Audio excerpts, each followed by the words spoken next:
ஆச்சரியகரமான விஷயம், இவரோட முதல் தடவை நான் படம் ப்ரொடியூஸ் பண்ணி லொகேஷன்ல பார்க்கும்போது தான் தெரிஞ்சது, இவர் நேச்சுரலா பெர்ஃபார்ம் பண்ணும்போது he will be singing along with the song நினைச்சேன் நான்.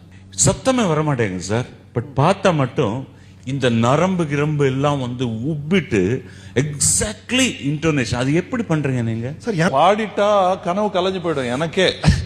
ஏன்னா மியூசிக் நல்லா வந்துட்டு இருக்கோம், பாட்டு கேட்டுட்டு இருக்கோம். அதனால அந்த பாட்டை டிஸ்டர்ப் பண்ணாம இருக்கணும்னா பாலு பாட்டு கேட்டுக்கிட்டே இருந்தா தன்னால நடிப்பு வரும். அதான் ஒரு பல்லவி பாடுறேன், புக் இல்லாம ஜனகணமன் கூட சரியா வராது. கம்பன் ஏமாந்தா, கம்பன் ஏமாந்தா, இளம் கண்ணியரை ஒரு மலர் என்றானே, கற்பனை செய்தானே, கம்பன் ஏமாந்தா. அங்க சிரிக்க போறேன்னு உங்களுக்கு எப்படி தெரியும்? நடத்துல சிரிக்கல, ஒரிஜினல் சாங்ல.